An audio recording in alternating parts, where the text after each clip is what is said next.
Oi, tudo bem com você? É, tudo bem, tudo bem, tudo bem. Pessoal, continuando nossa saga sobre a Europa, a gente vai falar sobre a agropecuária hoje, né? Lembrando que a agropecuária é aquela atividadezinha do setor primário da economia. E como a gente está falando da Europa, a gente está falando de uma região majoritariamente considerada desenvolvida, a gente tem que lembrar então algumas características da agricultura dessa região desenvolvida, né? Mecanização elevada, pouca gente no campo, enfim. A gente vai falar tudo com calminha, mas antes de nós entendermos como que é a agropecuária dentro do continente europeu, a gente precisa entender quais são os fatores, quase que eu falei flator aqui, estou flatulando, quais são os fatores que influenciam a agropecuária. O primeiro fator é o fator natural, certo? Isso vai estar relacionado com a presença de grandes áreas planas, de solos férteis, de climas favoráveis. Eu não coloquei aí, mas coloca aí na apostila sua. Climas favoráveis, certo? Aliás, a gente nem fez nosso ritual hoje, né? Bora lá então, dá um pause aí, vai lá lavar o rosto, pegar seu copo d'água, pegar seu materialzinho tudo organizado e bora nós. Bom, fator natural de ordem da natureza. E a gente tem os fatores socioeconômicos, né? Dentro dos fatores socioeconômicos, a gente pode pensar no nível de desenvolvimento dessa região. Desenvolvimento econômico, financeiro e também a parte social. Então a gente pode entender que o desenvolvimento de novas tecnologias e a mecanização da lavoura tem relação com esse tipo de influência. Quanto mais moderna for a minha agricultura, maior é a minha produtividade, melhores são os meus produtos. Certo? Não adianta nada, né, eu ter solos maravilhosos, mas eu não ter uma mecanização, um nível de tecnologia tão alto, porque daí eu não vou conseguir produzir itens que são bons para serem comercializados. Aqui a gente tem o solo, né, o Chernozion, o Chernosolo, que é o considerado o solo mais fértil do planeta. Ele está no leste da Europa, região da Romênia, Ucrânia, Rússia. Ele tem essa cor bem escura porque ele é extremamente rico em matéria orgânica, né? Tem uma camada muito profunda de matéria orgânica. Ele é rico em cálcio também, então acaba ajudando no desenvolvimento da agricultura. Então o solo é uma situação muito boa para a Europa, porque apresenta solos muito férteis, além de serem também regiões bastante planas. Tá? E quando a gente fala do ponto de vista socioeconômico, a gente está falando da agricultura intensiva de capital, ou seja, que eu tenho muita grana para investir em modernizações, como é o caso que a gente enxerga nas duas imagens. Né? Aqui na imagem da esquerda, a gente está vendo um trator com uma colheitadeira, né? São exemplos de mecanização. E aqui na pecuária a gente tem um esquema de ordenha mecânica, né? Então a gente tem um esquema da retirada do leite não sendo mais manual, mas sim sendo por máquinas, certo? Então isso daí faz com que eu tenha tanto o trator quanto a ordenhadeira mecânica.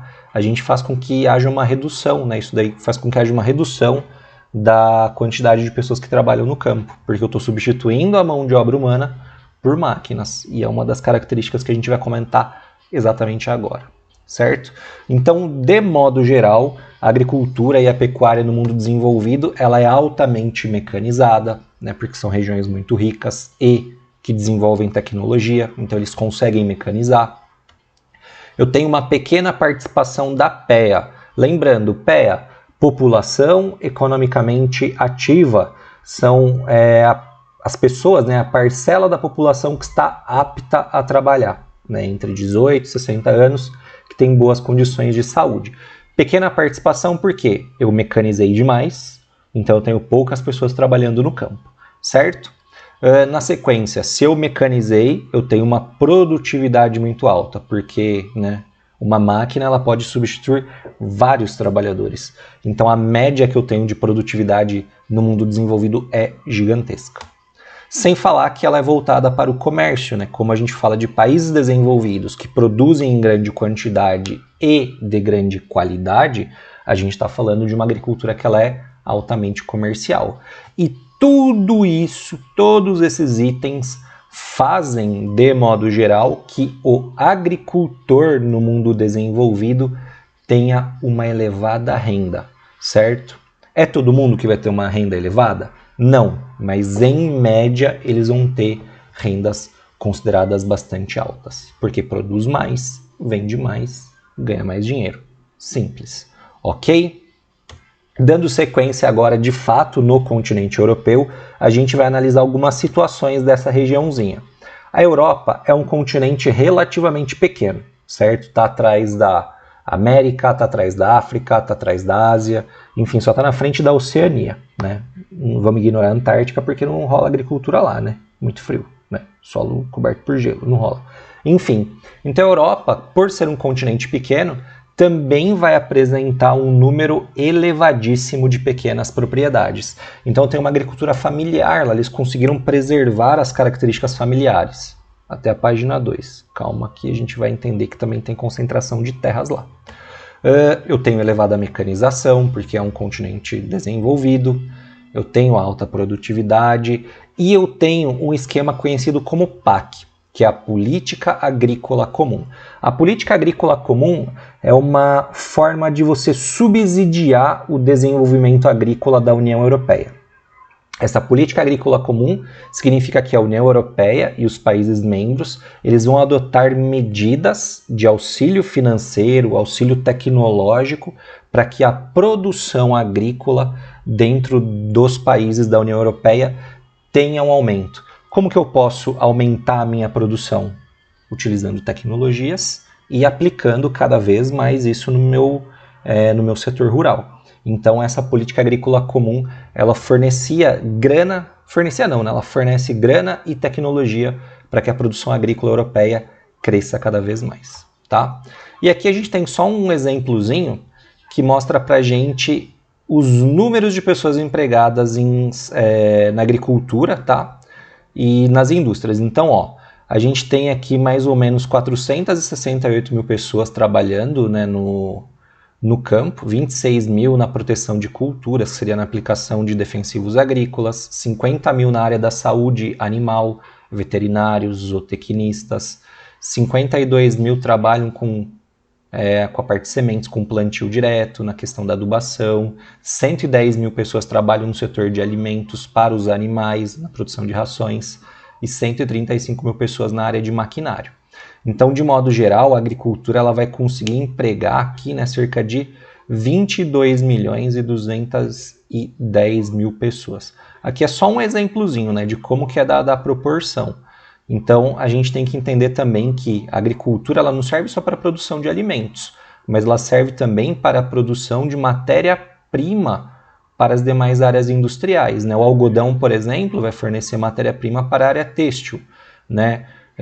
A silvicultura, que é basicamente o plantio de florestas, eu vou conseguir ter um aumento da produção de madeira e de papel, né? Outras produções eu consigo fazer produtos químicos, por exemplo, a cana-de-açúcar aqui no Brasil a gente utiliza para a produção de biocombustíveis.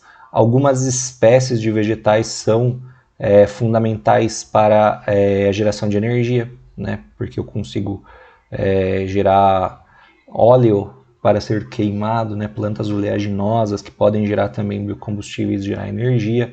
Enfim, a indústria alimentar tem 4 milhões e meio de pessoas, né? O comércio e a distribuição de alimentos empregam 17 milhões de pessoas. Então percebam que um número muito pequeno de trabalhadores no campo vai gerar emprego direto, né, para 22 milhões de pessoas na agricultura, para 4 milhões na indústria de alimentos, para 500 mil na silvicultura, para 2.700 nas áreas de produção biológica não alimentar, e sem falar que vai abastecer a comunidade local. Então, uma característica que a gente tem também dentro da produção europeia é que ela abastece a sua população. Embora alguns produtos sejam para exportação, para outros continentes, a maior parte da produção ela se concentra no consumo dentro da própria Europa, fazendo com que a Europa tenha que importar muitos alimentos ainda. Até porque o clima lá ele é um clima temperado, né? Então não são todos os gêneros agrícolas, não são todos os alimentos que vão conseguir se desenvolver na Europa. Então, por exemplo, a produção de frutas tropicais não rola lá. Então eles vão importar muito produto brasileiro, por exemplo, tá? Sobre o predomínio das pequenas propriedades, né, a gente observa, infelizmente, que há uma grande concentração de terras. Embora o número de fazendas seja gigantesco e a maior parte das fazendas seja de tamanho pequeno, né, 80% mais ou menos das fazendas elas são de tamanho pequeno, certo? Eu vou confirmar esse número, eu vou colocar aqui embaixo depois. Rapidez.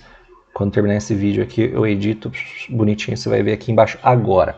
Mas enfim, a maior parte das propriedades rurais europeias, elas são de tamanho pequeno, tá? Só que eles ocupam um espaço do território muito pequeno. O que vai acabar acontecendo? Eu tenho dentro da Europa aí, cerca de 5 milhões de propriedades, por exemplo. Dessas 5 milhões de propriedades, 4 milhões e 500 mil propriedades são de pequeno porte. A maior parte delas, né, a maior parte das propriedades são de pequeno porte e 500 mil propriedades são de tamanho médio ou grande.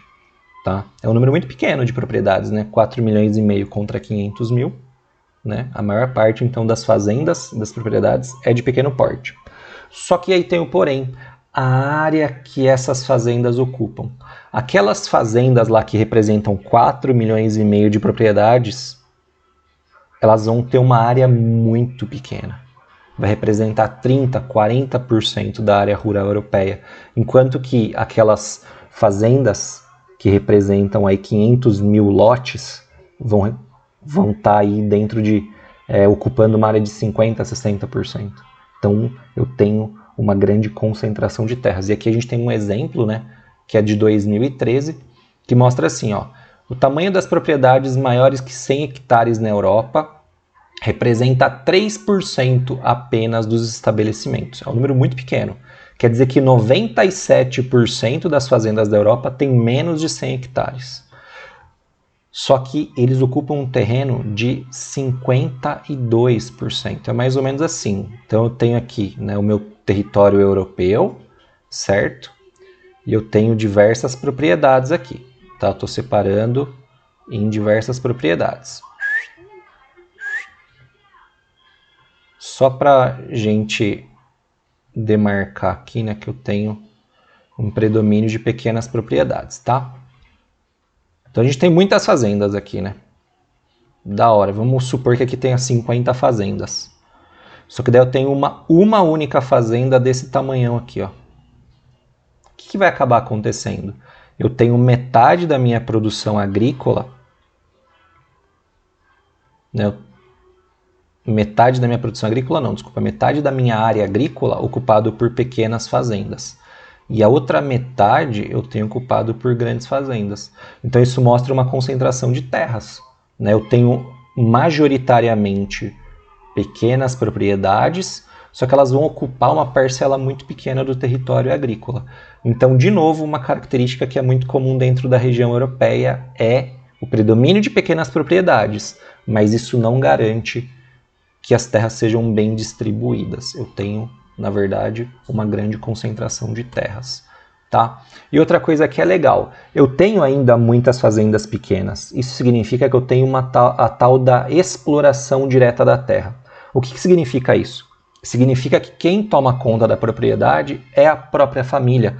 Eu não vou contratar muitos trabalhadores, né? Eu não vou precisar de funcionários na minha propriedade, porque minha propriedade é pequena. Eu vou contratar quem? Não preciso, vou contratar no máximo 1, talvez 2 funcionários. Porque a minha fazenda, repito, ela é de pequeno tamanho e a minha família, eu, minha esposa ou meu marido, meus 2 ou 3 filhos, a gente consegue dar conta de produzir essa situaçãozinha aí, né? De consigo produzir meus itens agrícolas. Então a exploração direta da terra significa que é a própria família que toma conta da produção. Então a gente pode falar que tem uma produção pequena e familiar, só que ela é altamente comercial, tá? Eles geram muito dinheiro. Que aliás entra nisso daqui, né? Devido à mecanização, eu tenho redução do uso de mão de obra rural. Nossa, Marcos, você falou que a parcela da PEA na Europa é muito pequena, que pouca gente trabalha no campo. Pois é, mas não em todos os países, né? A média de trabalhadores no campo na Europa é de 5% de trabalhadores. Então, de toda a PEA, 5% de trabalhadores estão no campo na União Europeia. Os países, né, mais pobres, lembra que a gente falou anteriormente? Países da antiga União Soviética, países mais pobres, que tiveram grandes dificuldades, que não são tão ricos e não são tão modernos, eles vão ter muito mais gente trabalhando no campo, porque eles não se modernizaram, eles não passaram pelo êxodo rural, eles estão iniciando a sua mecanização no campo. Então, por exemplo, a Geórgia, 55% da população trabalha no campo. A Armênia 39%, 40%, a Albânia 41%, a Romênia 28%. É um número muito, muito alto, porque são países ainda que passam pelo processo de modernização na agricultura. Já os países mais ricos da Europa, olha a Áustria, apenas 0,7% da população trabalha no campo. Na Bélgica, 1,3%, Alemanha 1,6%, na Holanda, né, Países Baixos, 1,8%, França 3%, Itália 4%. Então, devido à mecanização, o número de trabalhadores é cada vez menor. E nos países que a gente enxerga a grande mecanização, pulei aqui a Polônia, a gente vê que eles ainda estão se modernizando, tá? O que é legal dizer é que a Polônia ela tem aumentado muito a sua mecanização. Então, em pouquíssimo tempo, a Polônia saiu ali de 30% trabalhando no campo para 12,6%. Esses dados são de 2015. E com certeza, se a gente pegar os dados de 2020, a gente vai ver que a Polônia tem uma redução ainda maior de pessoas no campo, certo? Bom, a elevada mecanização ela é algo bastante comum nos países mais ricos e a gente vê uma evolução. Em 2000, a Europa tinha 35% dos seus trabalhadores da agricultura operando de modo manual, né, humanos. 30% era feito a partir de trato animal, por exemplo, para eu fazer um arado, para eu fazer os sucos para minha produção eu utilizava a tração animal e 35% era mecanizado. Hoje a gente percebe que reduziu muito o número de pessoas, né, e de animais sendo utilizados na lavoura. Então o manual caiu de 35 para 25 e o animal de 30 para 20%. Esses 20% que caíram, né, 10% do manual e 10% do animal, eles aumentaram aqui. Então, quer dizer que a produção mecânica ela tem uma parcela muito grande. Tá? Ela tem crescido cada vez mais. Isso daqui são projeções para 2030, tá? E por fim, aqui a gente tem o número de tratores e colheitadeiras por 1.000 hectares de terras aráveis, em 2015 também. Lembra que eu falei da Polônia? Então, a Polônia ela tem aumentado muito o uso de tratores na sua produção. Isso vai fazer com que eu tenha menos pessoas no campo. Tá? Ou a Hungria. A Hungria tem 22 tratores e 4 colheitadeiras. Mas olha a Romênia. A Romênia tem quase 30% da população trabalhando no campo. Eles têm apenas 19 tratores e 3 colheitadeiras a cada 1.000 hectares. Já a Holanda e a Bélgica, nos Países Baixos e a Bélgica, eles têm um número de tratores elevadíssimo e um número de colheitadeiras também muito alto. Na Bélgica eu tenho 123 tratores e 8 colheitadeiras. E a população que trabalha no campo na Bélgica é inferior a 1%. O mesmo acaba acontecendo para os Países Baixos. Aliás, né, na Holanda, a gente vê, nos Países Baixos, a gente vê produções de altíssima tecnologia. São quase que tratores fábricas, né? Ele faz a colheita automática. Dentro desses tratores eu já tenho pessoas... Olha que absurdo, é como se fosse uma fábrica mesmo. O trator, a colheitadeira está lá fazendo a retirada do meu produto. Eu tenho gente dentro, mas não dirigindo. Eu tenho gente dentro como se fosse uma indústria mesmo, tá? Aí o repolho, por exemplo, ele é colhido, tem pessoas higienizando, tem pessoas empacotando, tem pessoas já colocando numa caixa. Enfim, eu tenho 4 ou 5 pessoas dentro do trator fazendo todo esse processo que mostra, né, a elevadíssima mecanização, a elevada produtividade dentro da agricultura dessa região. Eu vou colocar o vídeo para vocês também junto com esse, tá? Aí vocês vão poder acompanhar, beleza? Como eu disse, né, a produção ela é bastante comercial, é uma produção comercial intensiva, porque usa muita tecnologia e é voltada para o comércio. Isso significa que eu tenho elevada produtividade no campo. Então o que acaba acontecendo? Como eu uso muita tecnologia na Europa, a minha área rural é relativamente pequena e eu preciso de muita tecnologia, eu tenho uma mão de obra muito qualificada para produzir, os produtos europeus em média são mais caros. Então eu preciso de um mercado consumidor rico. E a Europa é esse mercado consumidor rico. É por isso que boa parte da produção fica dentro do continente. E o que acaba acontecendo também é que eu tenho uma elevada produtividade no campo. Lembra lá que eu tenho muito trator e muita colheitadeira na Holanda? Significa que um trabalhador, por ano, ele gera uma riqueza de 45 mil dólares. É maior do que a renda média dos próprios Países Baixos. Quer dizer que o trabalhador agrícola nos Países Baixos ele recebe mais grana do que o trabalhador... recebe não, né? Ele gera mais riqueza, tá? Do que o trabalhador na própria indústria. Na Alemanha, a produtividade média por trabalhador por hectare é de 42 mil dólares. Quer dizer que um trabalhador ele vai gerar uma riqueza de 42.800 dólares. Na França ele vai gerar 37 mil dólares, o mesmo no Reino Unido.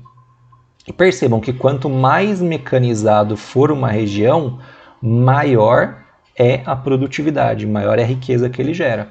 A Ucrânia, que tem uma mecanização baixa, o cara vai gerar só 8.500 dólares por ano.